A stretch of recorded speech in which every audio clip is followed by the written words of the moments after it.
आज बड्डीबाग शरीफे रोजा पाके सामने यादगारी हुसैन, आका हुसैन, ईमान हुसैन, दीन हुसैन अलैहिस्सलाम नजरगाह सामने बड्डीबाग शरीफे बर्तमान गद्दी नशीन सज्जद नशीन जान नशीन हुजूर केबलार तत्वावधाने आज के इस्लामी जिनी रूहू हजरत मौला हुसैन अलैहिस्सलामेर बेलादत पाक उपलक्षे पवित्र मजलिस पाक खूब संक्षेपे आमी आपनादेर काछ थेके बोले आमी बिदाय नेब। नाउदु व नुसल्ली अला रसूलिल करीम अम्मा बाद। क़ाल अल्लाहु तआला फी कलामिल मजीद अल फुरक़ानिल हमीद।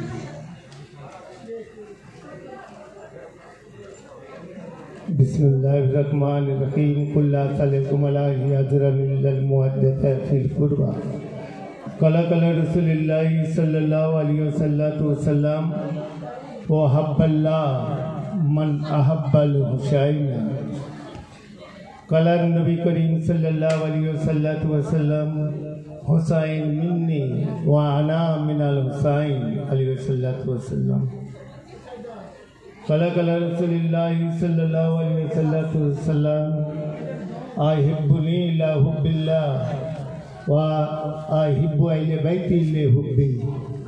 बिस्मिल्लाहिर्रहमानिर्रहीम। इन्नल्लाहा व मलाइकतहु युसल्लूना अलन नबी या अय्युहल्लज़ीना आमनू सल्लु अलैहि व सल्लिमू तस्लीमा। अल्लाहुम्मा सल्लि अला सय्यिदिना मौलाना मुहम्मद व अला आलि सय्यिदिना मौलाना सल्लल्लाहु अलैहि वसल्लम। आज मौला हुसैन अलैहिस्सलामेर बेलादत पाक उपलक्षे आमरा खुशी मानाচ্ছি। संगे संगे एर दुटो दिक आछे भाई, एकटा दिक खुशी आछे, अपर दिक संगे संगे एटा दुःख आछे, गम आछे, कान्नाओ आछे। खुशिओ आछे एवं कान्नाओ आछे। केन? हजरत मौला हुसैन अलैहिस्सलाम जखन आगमन जखन उनी पृथिवीते कदम मुबारक राखलेन, जखन हजरत रसूल करीम सल्लल्लाहु अलैहि वसल्लम सुनलेन एवं एलेन, एसे मौला हुसैन अलैहिस्सलाम के जखन उनी कोल मुबारके निये सर्वप्रथम हजरत आका हुसैन अलैहिस्सलाम के मौला हुसैन अलैहिस्सलाम के रसूल करीम सल्लल्लाहु अलैहि वसल्लम निजे लाला मुबारक खाइয়েছিলেন, बोलুন सुबहानाल्लाह। एवं आनंदित হয়েছিলেন এবং आनंद করছিলেন। কাকে নিয়ে? নিজের নাতিকে নিয়ে। सारा शरियाते नाती किंतु as per the Holi Quran हजरत आका हुसैन अलैहिस्सलाम होच्छेन रसूल करीम सल्लल्लाहु अलैहि वसल्लमेर बेटा शाहजादा। यदि आयाते मुबाहलाय व्याख्याय जाওয়া হয়, ওদিকে যাচ্ছি না। তাহলে যখনই আনন্দ করছিলেন, আল্লাহর তরফ থেকে জিবরাইল আমিন এলেন। আল্লাহ निर्देश দিয়ে পাঠালেন, हे जिब्राइल तुम आमार नबीर काछे जाओ, आमार रसूलेर काछे जे बोलो जे या रसूलुल्लाह या हबीब अल्लाह, अल्लाह एइटा आपनार काछे पौঁছে दिते बोलेছেন कि आज के जे सद्यजात शिशुके जे मासूमके निये आपनि आदर करছেন, आनंदित হচ্ছেন, একদিন तप्त मरुभूमिते आपनार उम्मतेर मध्य एक दल निष्ठुर থেকে निष्ठुर भावे अत्याचार और जुलुम करे तारा शहीद करबे। যখনই এই সংবাদ পেলেন সরকারি দু আলম আলাইহিস সালাম কান্নায় জারজার হয়ে গেলেন। তাহলে সর্বপ্রথম আমাদের কাছে খুশি আছে, তারপরে এটা গম আছে। এটা দুঃখ আছে, যেটা 61 হিজরি আকা হুসেন আলী সাল্লাম পাকের সাদতকে স্মরণ করিয়ে দেয়।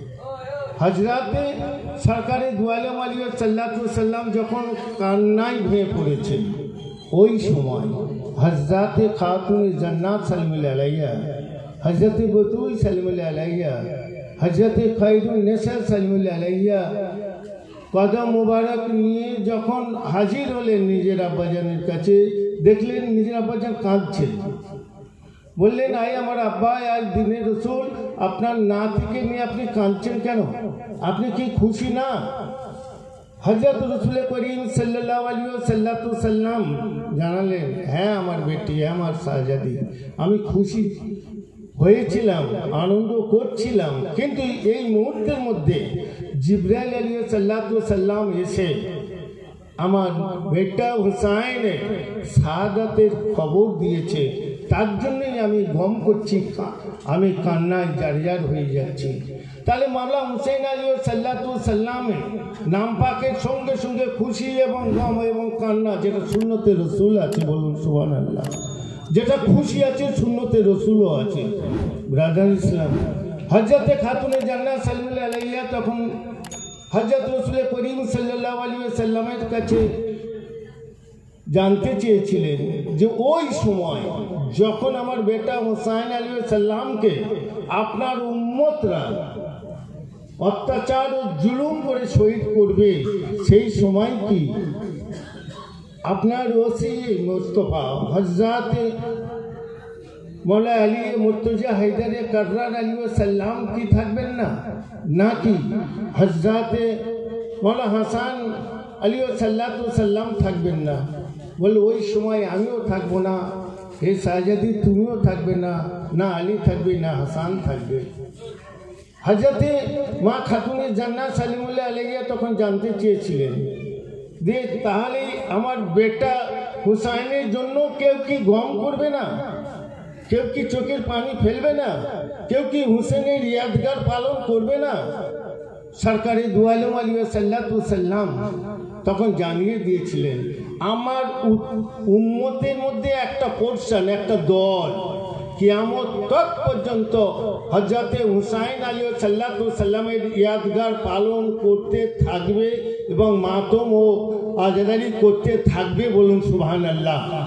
আজকাল সেই ইয়াদগারে হুসেন কে আমরা মাওলা হুসেনের ইয়াদগার করতে পেরেছি বা পারছি বা জানছি যে 3রা শাবান 99 জন মুসলমান জানে না 3রা শাবান কি আছে, সেটাও পীর মুর্শিদের বাদৌলতে, বলুন সুবহানাল্লাহ।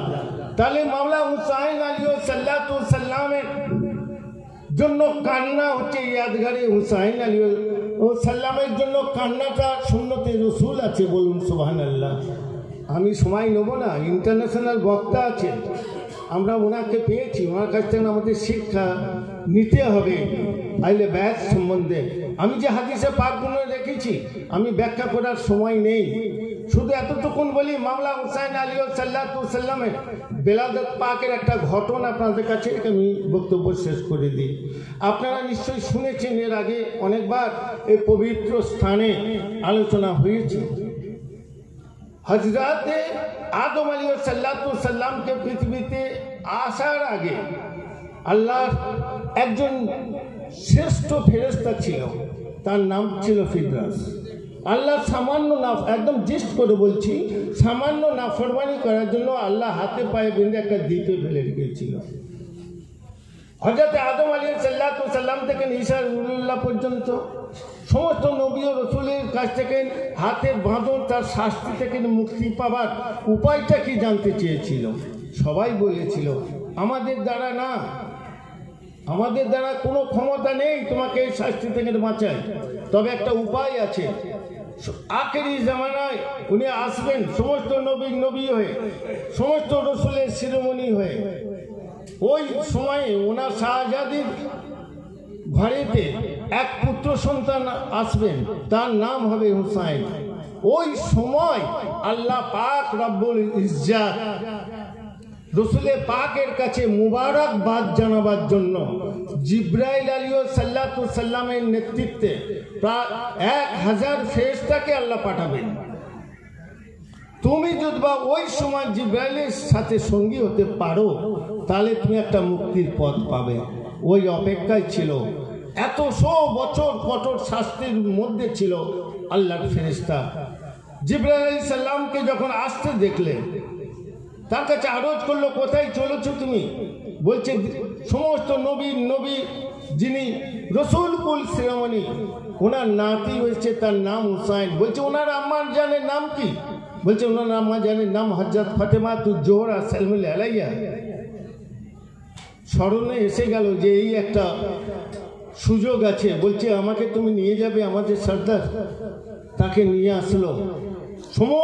জিবরাইল আলাইহিস সালামের নেতৃত্বে সবাই মোবারকবাদ জানাবার পর তাকে বাইরে, গেটের বাইরে রেখে গিয়েছে জিবরাইল আমিন।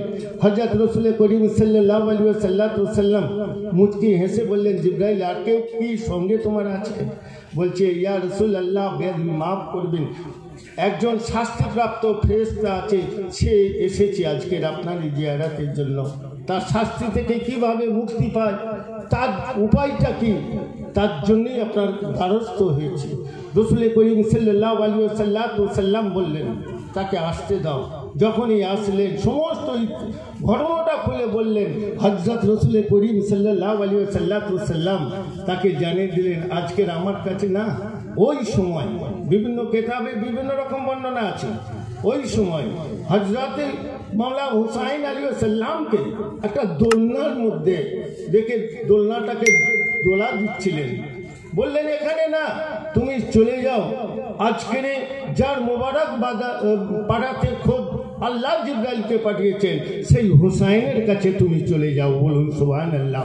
যখনই সেই গোড়াগড়িকে মাওলা হুসাইন আলাইহিস সালামকে টাচ করা তো দূরের কথা, শুধু যখন দোলনাতে একটু তার শরীরকে স্পর্শ করলো, তার হাত পায়ের বাঁধনটা মানে খুলে গেল, সে শাস্তি থেকে মুক্তি পেয়ে গেল। বলুন সুবহানাল্লাহ। তো মাওলা হুসাইন আলাইহিস সালামের দোলনা দড়ির যদি বা এত বড় শান হতে পারে, তাহলে মাওলা হুসাইন কে আছে যেন একটু চিন্তা করি। সেই আকা হুসাইন আলাইহিস সালামের আজকে ওনার জিকির করার সাথে সাথে ওনার ভাই যিনি হযরত আব্বাস, একসাথে দুই হচ্ছে ওসিয়ে হুসাইন আলাইহিস সালাম, হযরত আব্বাস আলমদার আলাইহিস সালামের জিকির হচ্ছে। বলুন সুবহানাল্লাহ। তাই রাজান ইসলাম আজকে আমরা যে সত্যের দিন পেয়েছি, ন্যায়ের দিন পেয়েছি, মানবিকতার দিন পেয়েছি, মানবিকতা বোধ শিখেছি, তাই এই পবিত্র বরদিবাস শরীফে পীর ও মুর্শিদের কাছ থেকে আমরা সেই শিক্ষা পাচ্ছি। সেই শিক্ষার উপরে ভরসা রেখে মাওলা হুসাইন আলাইহিস সালামের প্রেমে যেন আমাদের আল্লাহ প্রত্যেকের মৃত্যু দেয়। মাওলা হুসেনের গাম, মাওলা হুসেনের আজাদারি ইয়াদগারে হুসাইন আলাইহিস সালাম পালন করার শক্তি যেন আল্লাহ আমাদের ঘরে দেন। এর আগে প্রত্যেকটা কথার উত্তর দিতে গেলে অনেক সময় চলে যায়। সাহাবাদের কথা বলছি, সাহাবাদের ব্যাখ্যা করতে গেলে মজলিস অপবিত্র হয়ে যাবে। আজকের খুশির মজলিস অপবিত্র হয়ে যাবে। আজকের এই মাওলা হুসাইনের মজলিস অপবিত্র হয়ে যাবে তাদের নামটা নিতে গেলে। কারণ শুধু একটা টাচ আপনাদের কাছে দিয়ে যায়। আমি একটা ইংরেজি কিতাবে পড়ছিলাম মোটা, যখন হিজরতের প্রাককালে মাওলা আলিয়া মুর্তজা হায়দারে কাররার আলাইহিস সালাম নিশ্চিত তলোয়ারের ঘা খাবে জেনেও হযরত সরকারে দু আলম আলাইহিস সালামকে হিজরত করতে যিনি সাহায্য করেছিলেন তিনি হচ্ছেন হযরত মাওলানা কায়নাত হায়দারে কাররার আলাইহিস সালাম। বলুন সুবহানাল্লাহ। মৃত্যুকে পরোয়া করেননি। আর যখন আপনারা শুনে থাকবেন যে আবু বকর বলে এক সাহাবী ছিল, তাকে নিয়ে রাসূল করিম সাল্লাল্লাহু আলাইহি ওয়াসাল্লাম একটা হীরা গুহার মধ্যে ঢুকে গিয়েছিলেন। এদিকে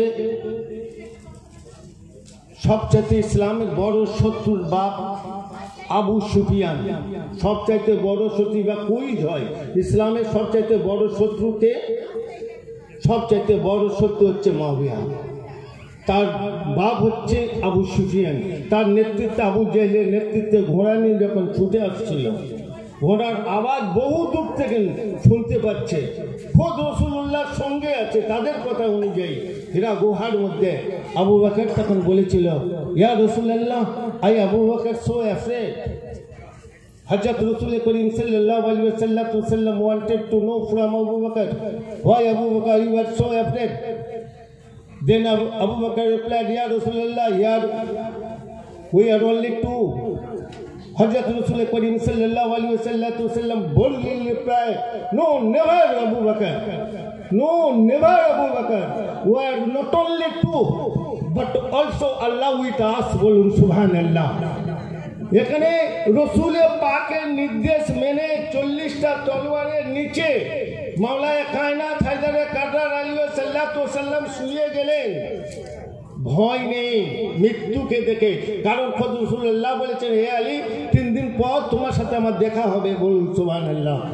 আর এখানে খোদ রসুল করিম সাল্লাল্লাহু আলাইহি ওয়াসাল্লাম আবু বকরের সাথে আছে। ঘোড়ার আওয়াজ পেয়ে বলছে, ইয়া রাসূলুল্লাহ, আমার ভয় হচ্ছে তারা কেটে ফেলবে। রাসূল করিম সাল্লাল্লাহু আলাইহি সাল্লাম বললেন, কেন? বলছে, এখানে আমরা দুজন আছে, আপনি আর আমি। রাসূল করিম সাল্লাল্লাহু আলাইহি সাল্লাম বললেন যে না, আল্লাহ আমাদের সঙ্গে আছে। বলুন সুবহানাল্লাহ। হুব্বে রাসূলের একটা শুধু তুলনা আপনাদের কাছে দিয়ে গেলাম। তাই সাহাবাদের আলোচনা মজলিস এটা না, সাহাবাদের আলোচনা না। আমরা কেমন করে হুসেনের মহব্বতকারী হব, আহলে বাইতে পাকের মহব্বতকারী হব, সে মাওলা হুসেনের চিরাগ চিশতিয়া তরিকার মহব্বতকারী হতে পারবো, সেই গদ্দি নসিনের মহব্বতকারী আনুগত্যকারী কেমন করে হতে পারবো, সেইটাই আলোচ্য বিষয় মানে আমার বক্তব্যের মাঝে। কারণ ওদের চরিত্র সবাই জানে ওরা কি আছে। আজকের সেই দিকে না যে বর্তমান যিনি গদ্দি নসিন সাজ্জাদা নসিন আপনাদের সামনে আমার সামনে উপবিষ্ট আছেন, ওনার নেতৃত্বে আমাদের ঈমানকে মজবুত করে নিয়ে আগামী দিনের আমাদের পথকে সহজ ও সরল করতে হবে, এই আহ্বান জানিয়ে আমাদের মধ্যে কোনো বিভেদ করলে চলবে না, আমাদের মধ্যে কোনো অনৈক্য করলে চলবে না, আমাদের মধ্যে কেউ ছোট বড় করলে চলবে না। আমাদের নেতা, আমাদের পীর মুর্শিদ বয়স ছোট হোক আর কম হোক, বড় হোক, সেটা নয়। উনি গদ্দি নসিন, উনি সাজ্জাদা নসিন, উনি জান হোসেন হযরত পেয়ারা ইরফান চিশতি রহমতুল্লাহ আলাইহি। তাই ওনাকে মানতে গেলে ওনার শাহজাদাকে, ওনার গদ্দি নসিনকে যদি না মানি, তাহলে কিন্তু ওই সাহাবাদের মতন হয়ে যেতে হবে। তাহলে নারে গাজী, নারে গাজী, नारे गाजी, हुजूर अल्ताफ गाजी सा चिश्ती का दामन, हुजूर अल्ताफ गाजी सा चिश्ती का दामन, शान बंगाला हुजूर अल्ताफ गाजी सा चिश्ती का झंडा। नारे हैदरी, हैदरी, हैदरी। তাই আপনাদের কাছে এটা কেন বললাম যে হাদিসে পাকটা লিখেছি, আল্লাহ রসুল বলছেন, একদম জিস্ট করে বলি, শেষ করে দিই, যে তোমরা আমাকে মহব্বত করো, তোমরা আমাকে আনুগত্য করো আল্লাহকে মহব্বত করার জন্য। তোমরা আমাকে মহব্বত করো আল্লাহকে মহব্বত করার জন্য। আর আমার নিকটবর্তী হতে গেলে, আমার সান্নিধ্যে আসতে গেলে, আমার রহমতের মধ্যে আসতে গেলে, আই হিব্বু আইলে বাইতি লে হুব্বি, সর্বপ্রথম আমার আইলে বাইতের মহব্বতকারী হয়ে যাও। বলুন সুবহানাল্লাহ। তাহলে আজকে ওনাকে পেতে গেলে, ওনার বাদ, ওনার নিকটবর্তী হতে গেলে, ওনার মানে 5 বিঘা বলে আমরা যেটা বলি, যেখানে উনি আছেন পীর মুর্শিদ, সকলে পেতে গেলে ওনার গদ্দি নসিনকে যদি না মানি, তাহলে একটু আগেই বলছিলেন না ওই বাবে ফাদাকের ঘটনা, আর ওই যেটা বলছিলেন না রসুলে পাকে জানাজা পাকে সই করলো না, চলে যে মারপিট করলো দুনিয়ায়, খুব সাবধান হয়ে যায় আমরা যেন ওই ফাঁদে পা না দিই, ওই চক্রান্তে পা না দিই, আমরা যেন আমাদের ইমানকে মজবুত রাখি।